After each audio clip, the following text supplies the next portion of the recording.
Good afternoon. Welcome to the 2016-2017 ORFD coffee breaks. These are sessions which we have throughout the year. Every year we've been having them for the last 5-6 years. And these coffee breaks sort of delve on topics which are of interest to helping faculty develop grant proposals, and also sort of talk about some of the grant support services which are provided. Today I would like to welcome you to the MSU proposal services. These are various grant proposal services which are offered around the campus, and we would like to talk to you about some of these services which various offices across our campus provide for faculty, colleges, and departments. And today, my name is Shobha Ramanand. I'm a grant writer along with my colleague Lauren Ernie-Flessner. We both work for the Office of Research Facilitation and Dissemination, which is part of the Office of the Vice President, Research and Graduate Studies. With us today, making a presentation on grant support services provided by the Office of International Research is Callista Rakhmetov, who will go after we have made our presentation. Then we also have the pleasure of Miles McNell, who is representing the Office of the Vice President, Outreach and Engagement. He will talk about some of the grant support services and what outreach and engagement does. And lastly, we have from the Office of the Vice President, Research and Graduate Studies, Heidi Smith-Parker and Tom Holland, who will also be making a presentation as to some of the grant editing services which they offer. So before we start the presentation, we'd like to make a couple of announcements of some of the events which are going to be taking place. So here goes. What am I doing wrong? Should we do this one? Sorry, technical difficulties. Okay. Our next coffee break is going to be next week on October 20th, which is going to be budget building and working with the Office of Sponsored Programs. This will be again in this room from 3 to 4:30 p.m. on October 20th. Another exciting event is going to take place in January. On January 5th, we have an all-day workshop called Right-Winning Grant Proposals, which our office has been hosting for the last few years. It's been very successful, but this event, you have to register, unlike the coffee breaks, which we have every month. So these are some of the other upcoming events which we want to tell everybody. Briefly, I would like to sort of give some of the services which ORFD offers. The Office of Research Facilitation and Dissemination, both of us as a team provide grant writing guidance and support for all MSU faculty, departments, and colleges. This is part of ORFD's service mission.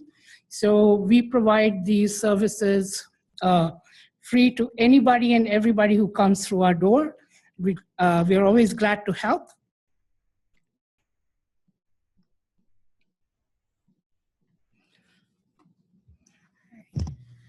And one of the things that our office does is we spend time collecting information on new funding opportunities that are becoming available. And every week we see all the new funding opportunities that are posted onto grants.gov, and we send emails out to department chairs and research deans and faculty members to keep people at MSU aware of the newest funding opportunities that are available to them. And we also assist individual researchers who have a project in mind that they'd like funding for. We help them search on all the databases that are available to them on campus. And we also help do some of the searches ourselves to identify foundation, state, and federal funding opportunities.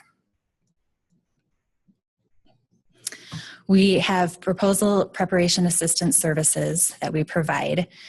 Our grant writing services include guidance on proposal development and writing. We help edit and format proposals before they're submitted to sponsors. And so, one of the other services we provide is data collection and data mining. If you've noticed, a lot of NIH and NSF grant proposals require a lot of data collection, especially if they are anything to do with training grants. Both NSF and NIH are requesting information for 5 years, which look at the demographics of our various student population. They're looking at admission rates, retention rates, data which is not readily available for faculty. What we do is when we get a request like that, our office will work with the Office of the Registrar, our office will work with the admissions office, with the Office of Planning and Budgets, and we will provide you that type of data. So this data is not, I mean, the way NSF and NIH are phrasing the data requirements, they are not readily available on our public databases. So these have to be algorithmed in some way or the other to get exactly what they want. And we will work with faculty to try to provide you those type of data services so that your grant proposal, when it goes out, especially which is, dealing with research and training type of things, especially with students, we'll provide that type of data services for you.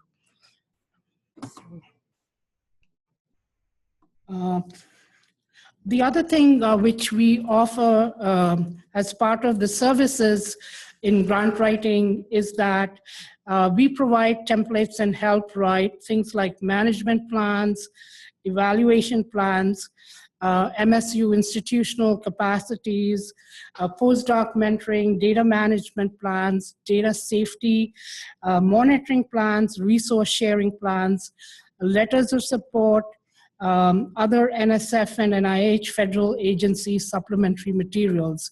So we have developed in our office over the past 5-6 years of our existence a lot of boilerplate and template materials. And we have used that very successfully in both NIH, NSF, and other agency federal grant proposals. So if you need boilerplate materials for any one of these, we can work with you to personalize that which fits your grant proposal.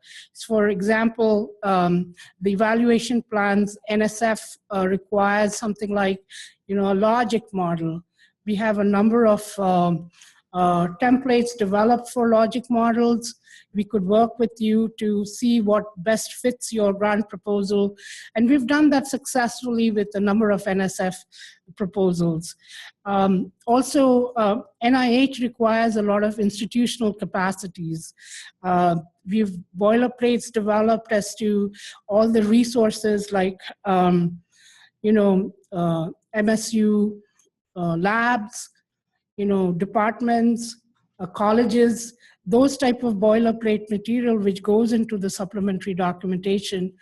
We've already developed all of that, and so you don't really have to reinvent the wheel to put those things. So we can help you with some of those type of supplementary documents. So letters of support, we have successfully written a lot of letters of support for various grant proposals. You might want letters of support from the provost or from the vice president research and graduate studies or the president. We will help you to draft those letters of support. And then, we could, see that these letters are signed in time so that you could attach them to your proposal. So these are some of the other services which we offer and we continue to offer to those of us who come to our office to seek assistance with grant proposal development.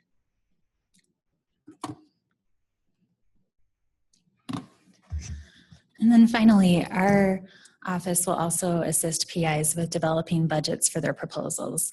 While many of the faculty members on campus have those resources available within their department in college, there are some that don't have those resources available, and we are happy to help write budget justifications and work with PIs to develop budgets to submit to the Office of Sponsored Programs.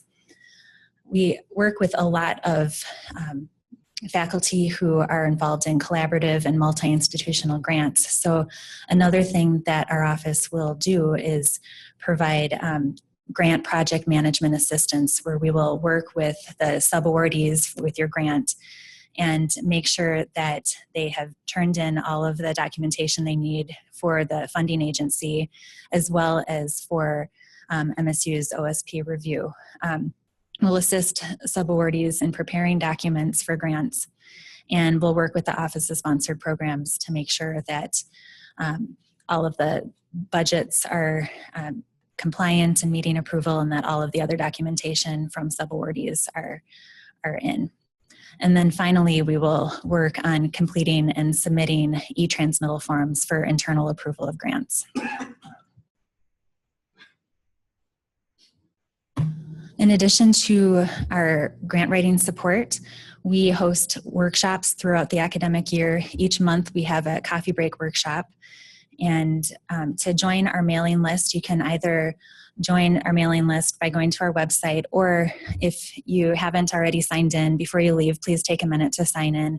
And if you give us your email address, we will add you to our mailing list, and we'll send you information about upcoming research opportunities on campus. This is our flyer for our upcoming coffee breaks. And as Shobha mentioned, we have budget building next week, and we hope many of you will attend. And then finally, our office provides travel support. So if you are interested in taking a trip to Washington, D.C. to meet with a program officer at a funding agency to discuss your grant and your project ideas, then our office does provide financial assistance to offset those travel costs. We typically offset about 1/3 of the travel costs, and the rest of the travel costs are matched by departments and colleges.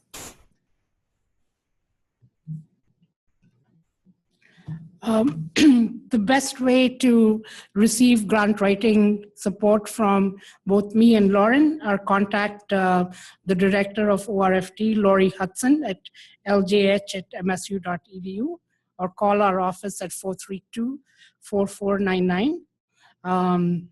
Based on that, you can set up an appointment with us to discuss your research project or your timeline and how ORFD can support your grant writing efforts. And as we've said, that services are available at no cost to faculty, colleges, or departments. This is a service mission of ORFD to help all faculty, colleges, and departments in there. And we would like to see everybody submit successful grants, and that make a lot of money for Michigan State. So I would like to invite Callista Rakhmatov for her presentation on OIRC. Good afternoon. My name is Callista Rakhmatov. As Shobha mentioned, I'm from the Office of International Research Collaboration. And our office does a lot of the same sort of things as ORFD, except that we have an international focus. So our mandate is to advance MSU's global research agenda, and we do that by helping faculty win research grants. And we work with both federal and foundation funding. And our specialization, though, is in large multidisciplinary cross-college proposals. So not so much the small single PI, single college international proposals, although we will help out if you need advice or something, or you want us to look something over. But our main focus is on larger multidisciplinary proposals. And we're especially interested in those that focus on ISP. ISP means International Studies and Programs. ISP's 4 thematic areas, which include food and agriculture, health and nutrition, education, and energy and environment. And water, I think, is in there as well. We don't exclude anybody, but we tend to focus on those 4 areas. So we've worked in a lot of other areas as well, communications and math and like a lot of different areas, but those are the areas we tend to focus on. And what we do this by, we can help with any aspect of the proposal development process, but we specialize also in bringing teams of MSU faculty together, and especially these multidisciplinary teams, and sort of leading the proposal development process. We can be as involved or as not involved as the team feels is necessary. So we can just do a quick review of the proposal, or we could do everything from calling team meetings, setting agendas and proposal calendars, you know, collecting all the documents as Shobha was mentioning, and liaising with OSP, doing the e-transmittal and all of that stuff. Or we can just do as much or as little as that particular team and that particular project needs. We serve the entire university. Our services are free as well. And so you don't have to put any money like from your chair's office or anything like that. It's just completely free. So we serve all the MSU faculty across the university. We also serve ISP centers and units and affiliated faculty, and the ISP Dean's office. I have a flyer in the back of the room which goes over the specific services that we offer, which I'm not going to go through them in detail because you just heard about those, pretty much the exact same services from OFRD. The one thing that we do have that's a little bit different is our weekly funding update, which is a little bit different from the one that they just talked about because we gather specifically internationally focused funding opportunities. And we don't just look at federal or foundation funding, we look at all kinds of other sources, even outside of the country. So it's really comprehensive. We cast a really broad net, and we try to collate all of those opportunities into our weekly funding update, which we send out once a week. And they're also organized by thematic area. So we have the 4 big thematic areas that I spoke about earlier, and then we also have an other category. And then we also include opportunities like scholarships and fellowships and things like that. And then occasionally we'll get something that doesn't quite fit into any of those categories, and we'll make a special section. So if you're at all interested in international work, I encourage you to sign up for that funding update. There is a sign-up sheet in the back, and then it'll get delivered to you every week. And that's basically, that's how we are able to serve the whole university in helping to find funding opportunities. So we don't provide individual support to faculty. We do on occasion, I don't want to say never, but we tend to focus on just keeping our funding update nice and populated. So that's available to you.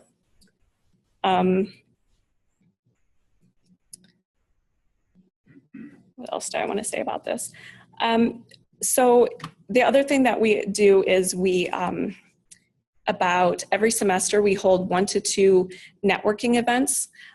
This semester, we're going to have an event on tropical diseases and associated fields. I forget the exact title of it, but we went back and forth on the title, but it has everything to do with if you're interested in social aspects or disease aspects or transmission aspects of any kind of tropical disease, then it's an opportunity for faculty to come together, and then we talk about what MSU has done in the past in that specific area, and then what funding opportunities are available in the near future.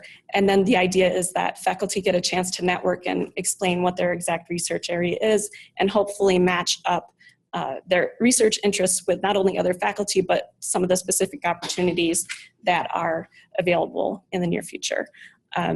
So we hold these networking events every semester, either one or two. We also did, in the recent past, we did one on Africa, we did one on Asia. The next one we're going to be doing is on Latin American Caribbean.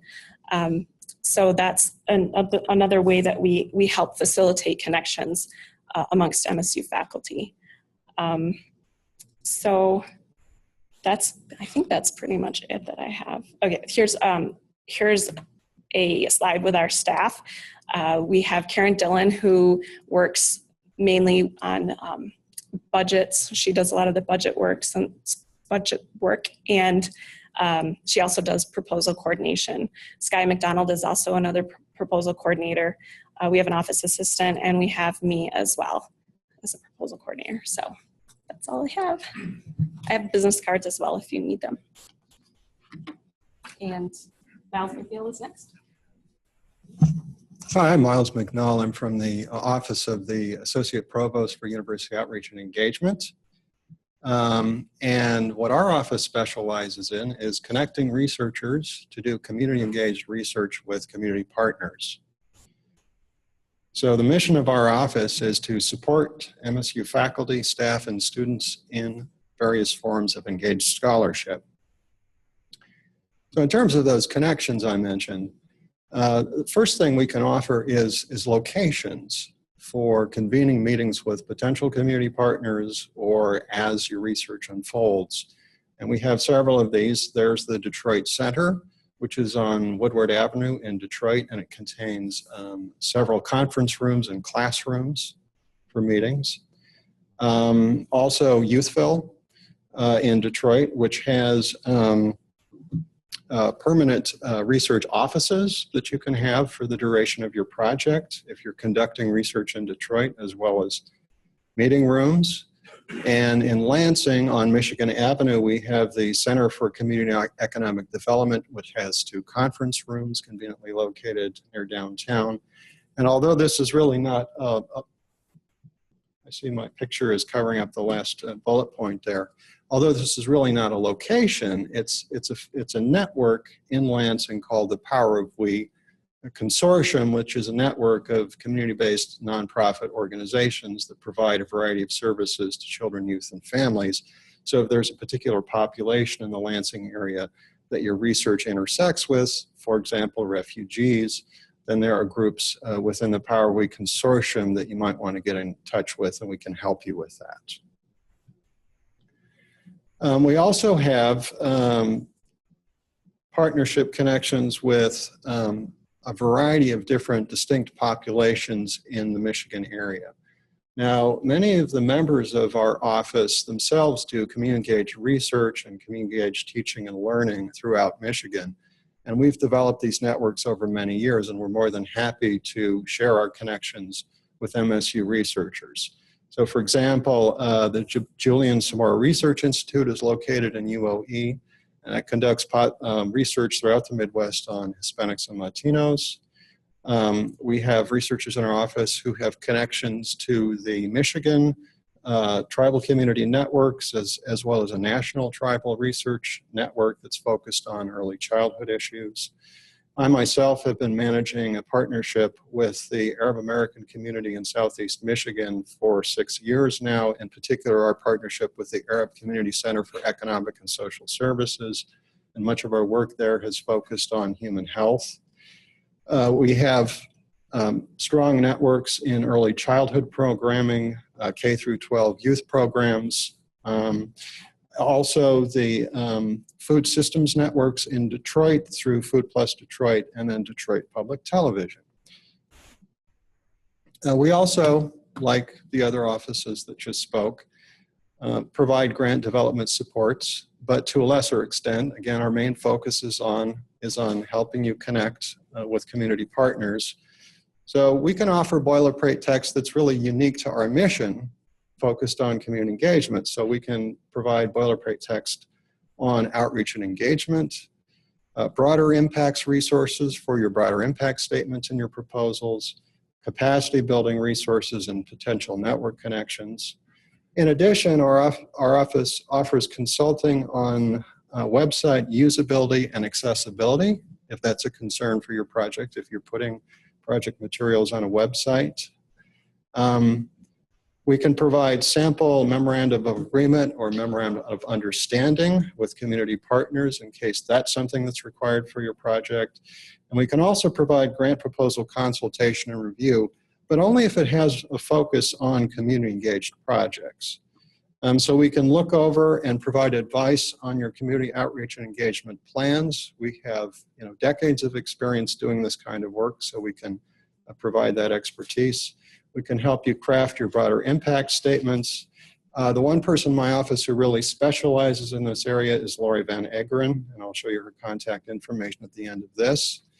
Soba mentioned that they will provide consultation on evaluation plans and maybe boilerplate text. We will do that too, but particularly for projects with a community engaged element. And if you want this kind of assistance, we encourage you to involve us early on rather than at the last minute. Then we have this thing called the Broader Impacts Resource Network. So how many of you write proposals that need to have broader impact statements? Show of hands. Okay, so we've crafted this Broader Impacts Resource Network among all of these entities on the MSU campus. So, depending on what the topic is of your research, it might be appropriate when you're thinking about your broader impacts activities to connect to one of these offices and partner with them on the broader impacts element of your project. And you can see there's a wealth of different opportunities there. There are no shortages of broader impacts opportunities on the MSU campus. And then if it happens that your research has to do with some element of community engaged teaching or learning, we offer several resources for that through our Center for Service Learning and Civic Engagement, headed up by Renee Zentek, including a service learning toolkit and workshops. We have for undergraduates the Tools of Engagement modules online, and then we also conduct power and privilege seminars for faculty, staff, and graduate students. And then we have a number of capacity building or educational opportunities that we offer faculty and students around community engagement. So we have workshops on broader impacts, science communication, how to get started with community engaged research. We provide an intensive summer session on community engaged research, service learning theory to practice. We offer, just last week, we had a writing retreat for community engaged scholarship where faculty came to work on their writing projects that had to do with community engaged scholarship. I head up a national conference on collaborative modeling, which uses collaborative systems modeling tools and techniques in partnership with stakeholders and community partners. In the future, we'll be holding workshops on culturally responsive engaged research. And then for graduate students, we offer a year-long graduate certification in community engaged scholarship that provides them with a certificate on their transcript. We have an Emerging Engaged Scholar workshop, as well as an Engaged Scholarship career panel. So all of those resources are available to you and free. And here is Lori Van Eggeren's contact information and mine. If any of that sounds like something, if any of these resources sound like something you might use at some point in your project, please copy our contact information down, and we'd be happy to help you with any and all of that. Okay? And now, Heidi Parker Smith. Heidi Smith Parker. I must have dyslexia. Hi, thank you, Miles. So my name is Heidi Parker, and I'm a grant consultant I do mainly NSF work. So I don't live here. I come to campus 3 days a month to meet with all of you. And then I edit from home and do consulting from home and Skype meetings and everything like that. So what does a grantsmanship consultant do? Mostly I focus on NSF, but this is also helpful for other types of grants foundation grants, DOE, Department of Energy, anything you can come up with. Think of this like the way that you visit your therapist to sort out your other problems from working in academia. This is where you come for more of like career counseling and keeping things on track. If you've achieved tenure, if you haven't achieved tenure, this is what you want to do, and thinking about, your funding strategy. How many proposals are you going to submit this year? If you're a new faculty member, should you focus on getting preliminary data? Should you focus on applications? If you don't feel like your proposal is strong enough this year, should you still send out the strongest one you have to get those really all-important reviews back? I'm trying to help people optimize their chances, taking all the necessary steps, making sure that you're hitting all the points that NSF wants to see, that you have everything edited, that you've made a compelling argument. And so what I really edit for is sometimes content, sometimes the logic of your arguments, making your specific aims, sometimes grammar. But I spend a lot of time working on the broader impacts with people, and also that first sort of cover page with the overview, intellectual merit, and broader impacts. So who can benefit from one-on-one editing? Really everybody, but I don't see everybody in my office. So I wonder sometimes, what are the barriers to people coming to get editing? So this is really good for new PIs or PIs moving into a new field of research. These people can really benefit if you've traditionally done NIH or only foundation grants and you're moving into NSF, or vice versa. This can be really helpful to really gear your proposal to what they're looking for. There are a lot of PIs out there who struggle with writing. Writing a manuscript, a successful manuscript, is very different than writing a proposal. And it's hard really to be the jack of all trades. And sometimes you feel like you're sending your friends things to peer review all the time. It's nice to have someone with outside help that you can sort of hand off your proposal, and in 2 days they get something back to you and it sounds so much better. And it's such a stress relief.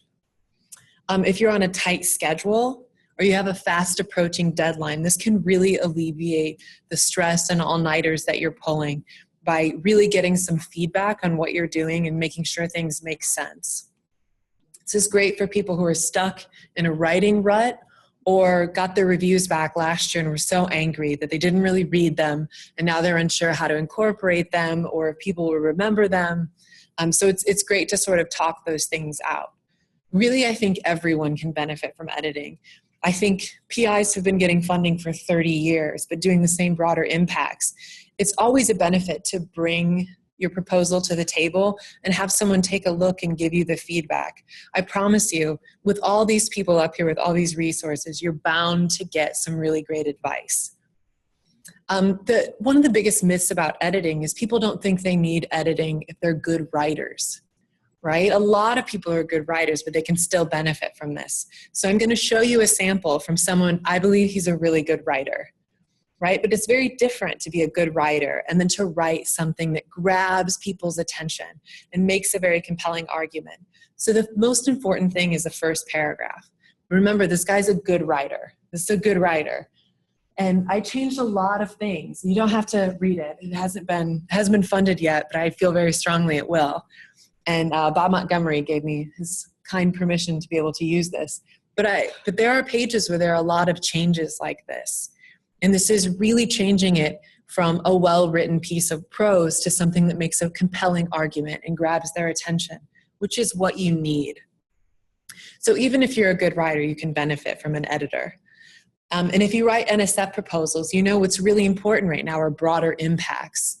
And broader impacts are really important to me personally.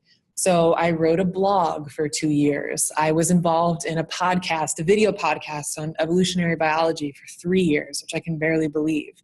I teach summer camp in rural Illinois.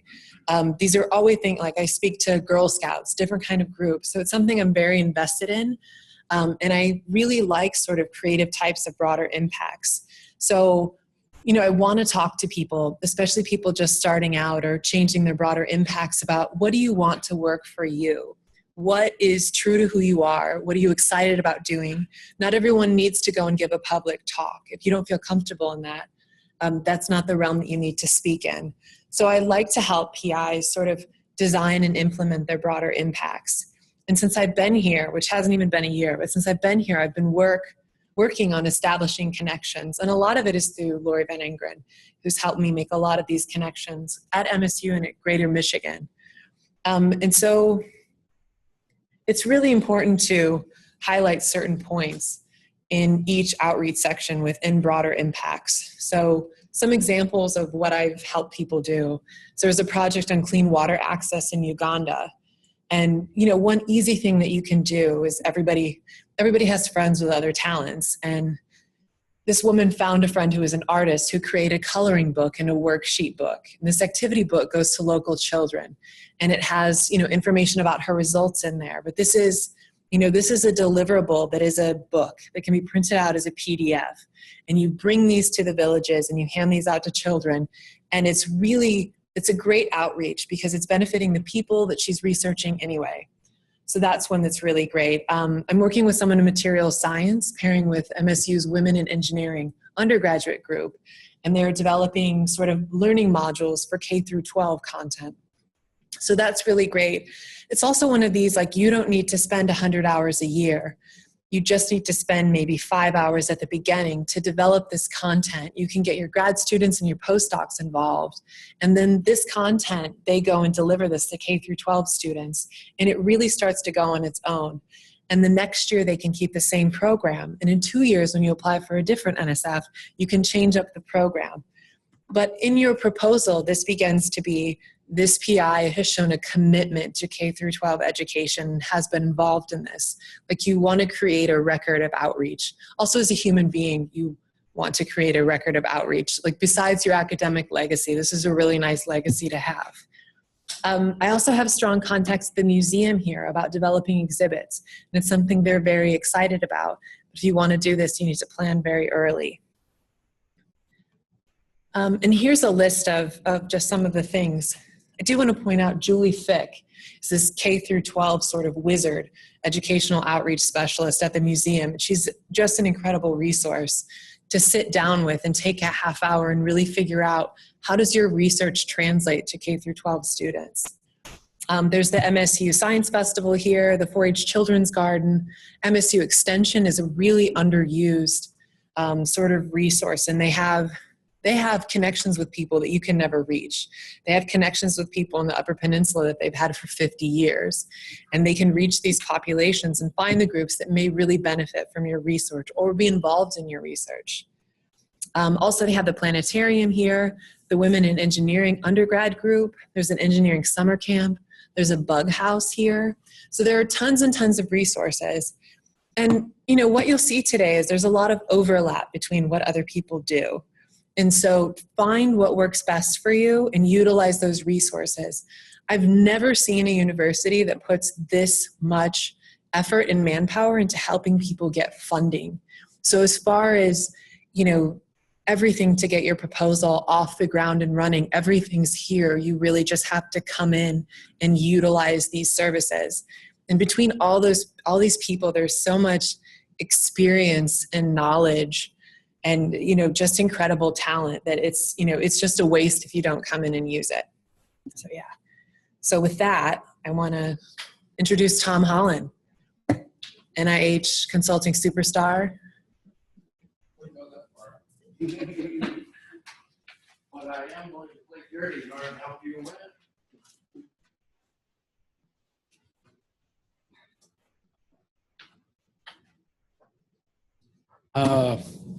I have a handout.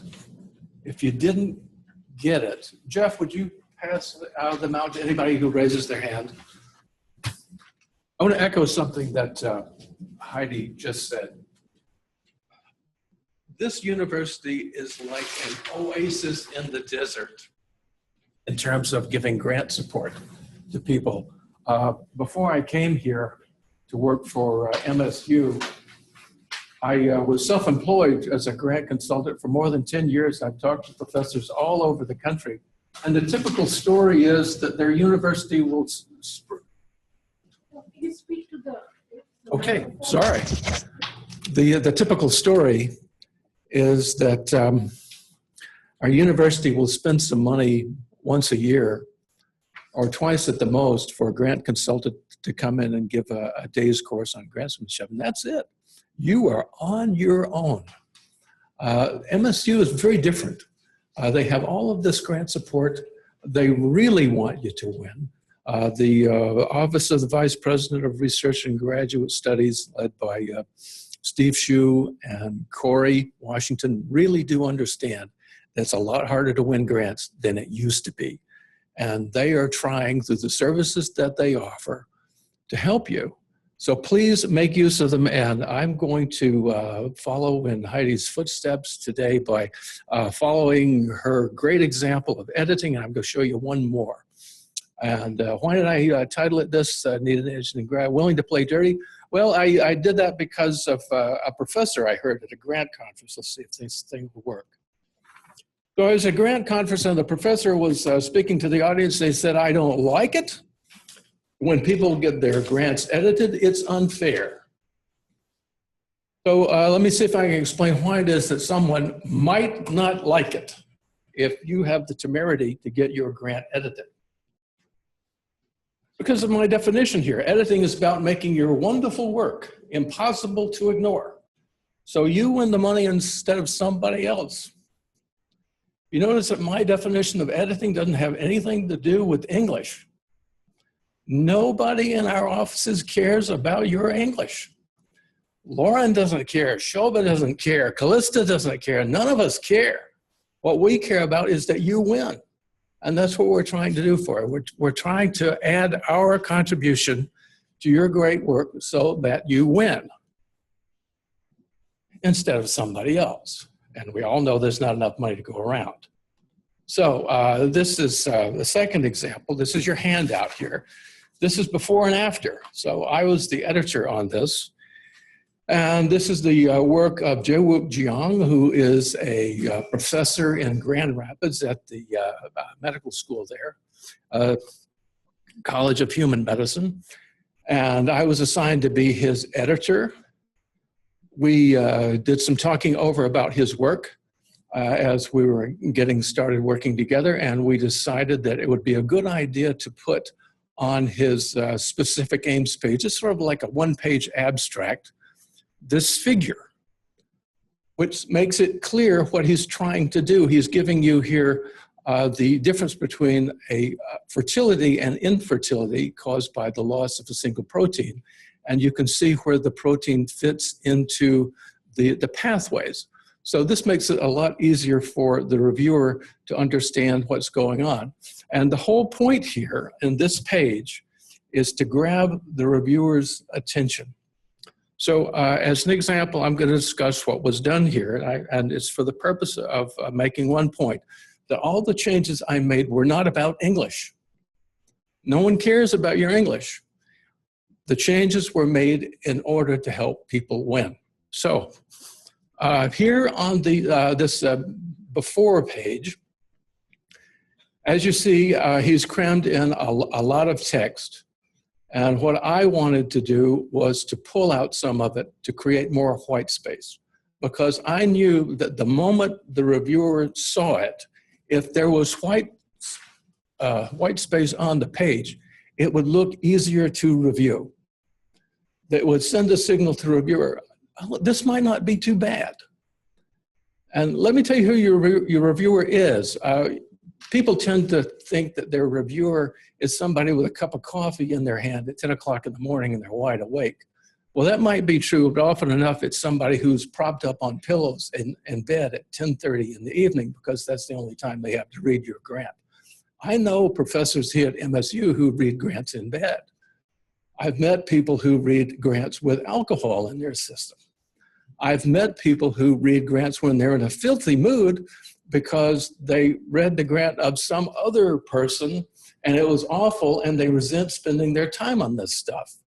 But they promised somebody they would, so they come to your grant and they just feel awful. They wish they didn't have to do this and they're ready to take it out on you if you don't do a good job. So the first task here is to give them a nice smooth ride beginning on this page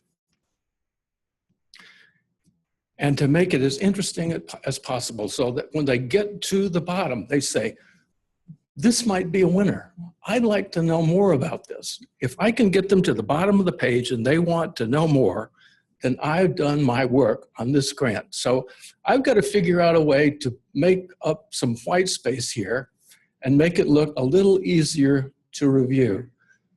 So what I did was take out the stuff at the top, which is about morbidity statistics of infertility. It's not that it's unimportant, it's just that it can be delayed for a page, to open it up a bit, and that will allow me to make the figure a little bit larger. So I did that, and then I rewrote the rest to make it as concise as I possibly could. And to do that, you'll see the technique I used on the edit page. I simply said, this proposal is about. And then you tell them. That's the fastest way I know to tell them what the topic is under discussion. Okay, so a couple of paragraphs about the preliminary data and why this is important and so forth. And then we come down to the aims. As you see, he's got his aims in bold with sort of a little bitty essay underneath each one. I wanted to put in more white space to, again, to signal to the reviewer this might be easy to edit. And so I condensed what Jae-wook had done.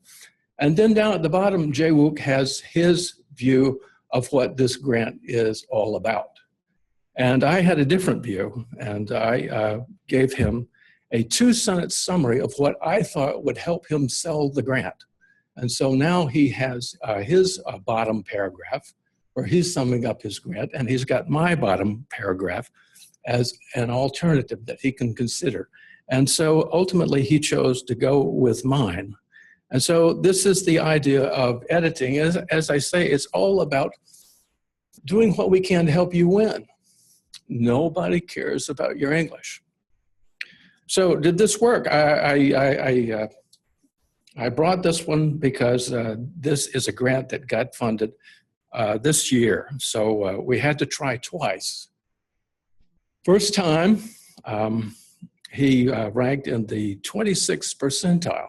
That's a really good score, but it wasn't enough to be funded. So he paid attention to what the reviewers were telling him. He added some more preliminary data, as people always do. And this time, he got it edited. And so the result was he went from the 26th percentile to first. And this time, he got funded. So it's all to say that we are doing what we can to help you win. Again and again, it's not about your English, it's about winning. So that's what I was trying to do here in specific aims. It's a part of the process of writing an NIH grant is to give an overview that's so interesting that your reviewers want to know more, and details that distract from that goal should be left for another page, and that's what I did. I pulled things out, I put them elsewhere because I wanted to get the reviewer interested. Okay, so that's after editing, it won. And so if you're in the position where you're not happy with the results that you're getting at NIH, you don't get no respect from NIH, or you don't get no respect from NIFA, or you don't get no respect from NSF, and you're willing to get down in the mud and play dirty and do something that your competitors don't want you to do, which is to get edited, then check us out. Here's the email address to ask for our services. And here it is again. Tell us which department you're in, who you are, are you a professor in what department? What's your deadline? We need to know that. What kind of grant are you competing for? And then the office will get in touch with you to make some arrangements. They assign editors. You can ask for any of us, but actually we don't have the right to choose who we work for. We're signed. And so Jeff Croft back there works as sort of a traffic cop who will connect an investigator like you with one of us. When we're freed with someone, then you'll move into the slot, and that's how that works. So, and if you're ready to play dirty some more, one thing that the office will ask you to commit to as a result of using editing is to have your grant peer reviewed by 2 of your colleagues. That's your responsibility to find them before your grant gets submitted. This is an absolutely wonderful thing to do, whether you were talking about NSF grants, NIFA grants, NIH grants, because one thing that neither Heidi nor I can do is evaluate your science. We're generalists. We don't know your mathematics. We don't know your bioinformatics. We don't know your laboratory procedures. We don't know any of that. We can't judge your science. We can help you on the persuasion, but not the science. And that's why we're trying to get people to have their peers scratch your back, review your grant, and help you flag problems in your science before they get out the door. And if they do get out the door, the reviewers are going to pounce on them because that's their job. They're going to kill your grant. We're trying to prevent that from happening so that you win. It's all about winning. So that brings us to the question period. Lauren?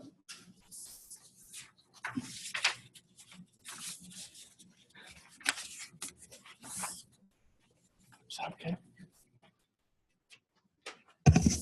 All right, I'm going to ask all of our presenters to come up to the front and sit at the table. And if anyone has questions for any of us about the services offered through our offices, please use one of the microphones in the middle of the room, and we are happy to answer your questions.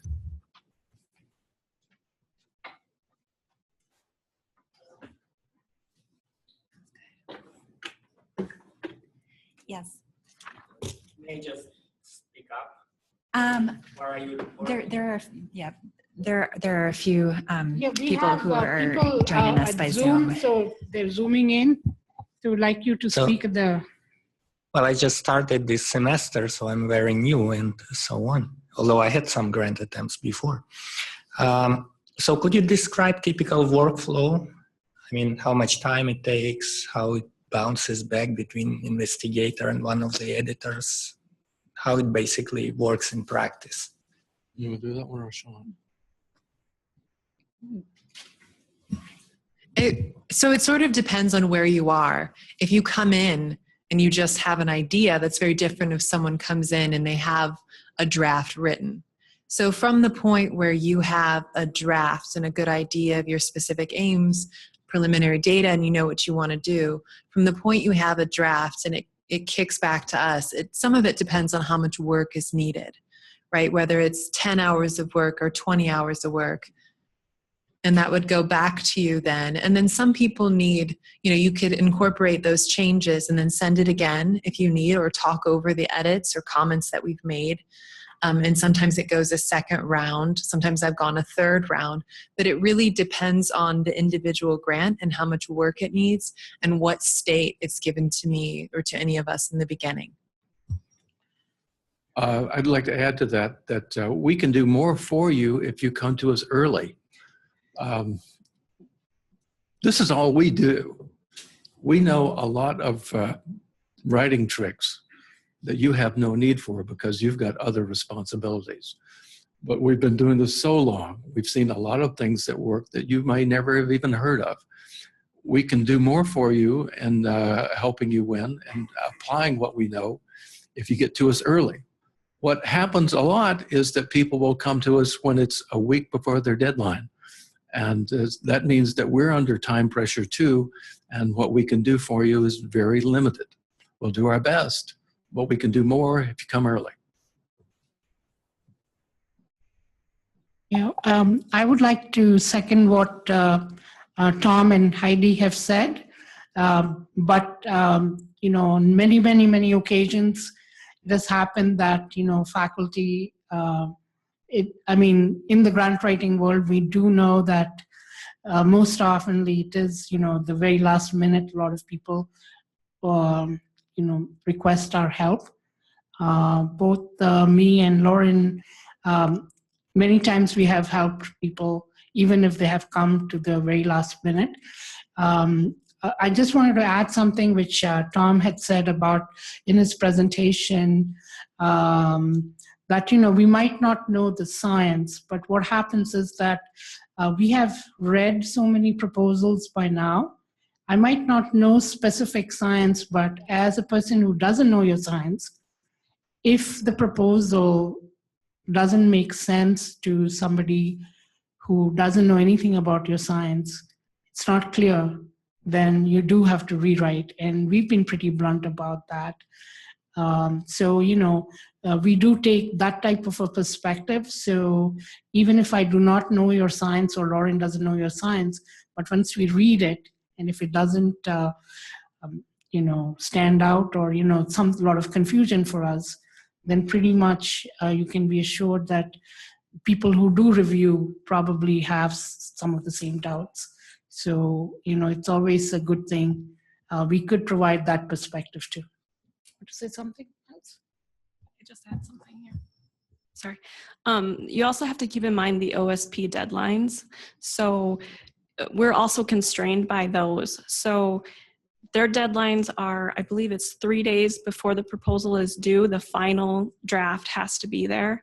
And they like the budget 10 days before the proposal is due. And then they do the actual submission. So whenever you're writing a grant, you have to keep those deadlines in mind. The deadline is not the deadline that the grant agency gives you. It's actually like a week before that or 3 days, depending on the grant agency and depending on a lot of things. But OSP has those deadlines. Keep those in mind.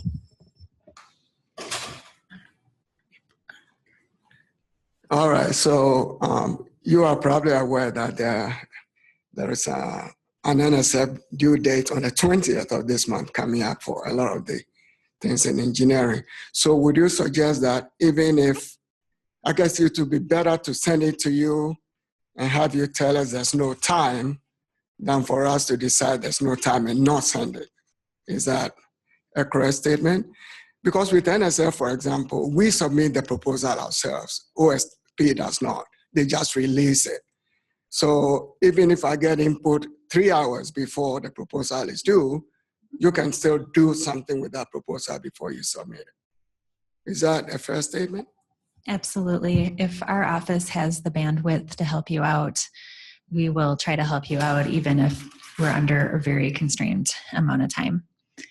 We might not be able to do as much, and we might spend most of our time focusing on the first page of your grant proposal to make sure that you make a strong first impression, but we will do our best to help you.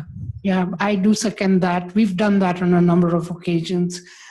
We've never sort of said to anybody who's come through our door that, we won't be able to help. We try to accommodate everybody. I would also add that, people put themselves on the line to really help people at the last minute. And it's what's really helpful, I think people forget, is if you can send an email and just say, hey, this is super last minute, but in 12 hours, I'm going to send something. Can you, just to give people a heads up to know when it's coming. I think that's a huge, huge help, because if I know that, or if they know that, you can really clear your schedule and be like, okay, this needs our full attention. Let's go for this. I'm a new faculty member here, and I had the privilege to meet with Heidi on one-to-one basis, and I highly encourage everybody to do that, because I didn't have any grants that fit my topic, and she helped me kind of, open my eye on others and how to tie them towards my topic. So thank you all, and thanks to MSU for, granting us such services. My question is, I know that there's a coffee break next Thursday on budget, but when do we worry about preparing the budget, and who helps us with that? Do we get help internally in our department or with your office? There are two ways you can deal with it. Because of the budget requires 10 days before to go to ASP. So doing your budget right when you start to decide, writing your proposal is a very good thing, because you have to sort of negotiate if you are having other team members or, you're collaborating with somebody. So you need to negotiate, what is the time commitment everybody's going to have. And based on that, your budget is going to be, decided. And the best way to do it is every college has a research administrator. So to contact your research administrators of your college is, I would say, your first step. But many times we have also helped with the budgets. So, so it's, sometimes the college administrators have not been able to help, but they have sought our help. So in that sense, we've done that also. So, but the first step I think, recommend people is to go to your college research administrators. They would be your first line of contact.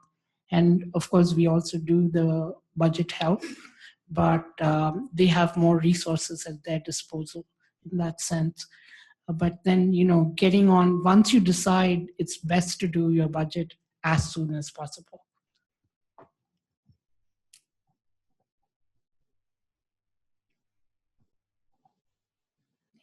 Oh, you got another question? Sure. I've had an advice that I can call program coordinators at NSF or NIH. Is that something that's typically done to raise questions ahead of time? Definitely, if you have, a lot of program officers at NSF or NIH, I don't have that much of experience with NIH program directors, but definitely with NSF, because I've been a reviewer myself on a number of NSF proposals. They will, if you send them an abstract in time, they are pretty much open to discussing that with you. So I'm actually working on an NSF proposal, which is a STEAM proposal. Basically, we're looking at the FRIB as a resource with combining it with dance, actually, and with the area schools. So the program officer for the proposal we are submitting, he had a conference call with us when we sent him the actually a draft of our abstract. So, and actually he raised a number of questions which were very useful to us. So they do, but I think you have to give them some time. Please don't say, its due date is next week, so you do have to give them some time to do that. I would also add that most of them have said that they would rather be emailed. Like cold calling is kind of, because it hits that season and they're like, oh, who's calling me now? So I think email is always a better way. And if you want a discussion, if you can say in the email, do you have time to speak about this? And they encourage you to just stay on email. Just respect that and get as much information as you can.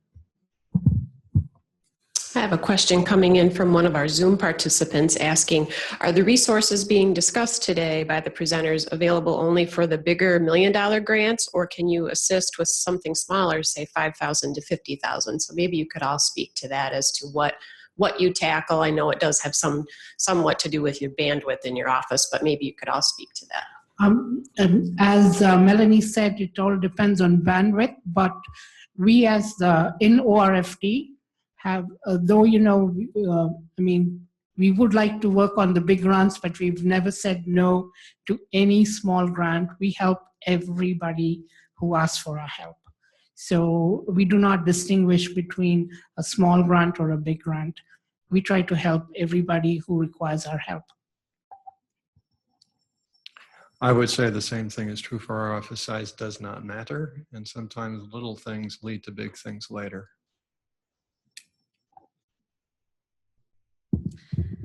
In the Office of International Research Collaboration, we focus typically on larger multidisciplinary grants, and that's what we focus our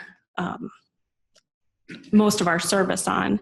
If it's a smaller grant, we're available for more limited support. So we're available for, depending on bandwidth again, we could maybe review it or give advice. We're always open to give advice. We don't discriminate for advice or, something that doesn't take a lot of bandwidth, but our mandate is more for the larger grants. Yeah, I would agree. And I would echo what Miles said as well. Sometimes these small grants lead to more publications, lead to bigger grants, lead to happier PIs, which is more grants and more money, and happy PIs is what MSU is looking for. And so I've definitely worked on smaller grants as well. I would respond more like Callista. Money matters, in the sense that I will advise postdocs if they come to see me. I'm happy to do that. But I was hired to help the professors win money. So I'm going to give them priority. And if I have a choice between a professor and a postdoc, as much as I like postdocs, because I was one for a long time. Because nobody likes postdocs. No. Oh, there are a few. There are a few.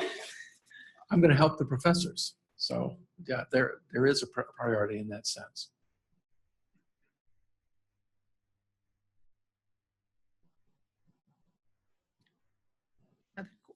Are there any other questions?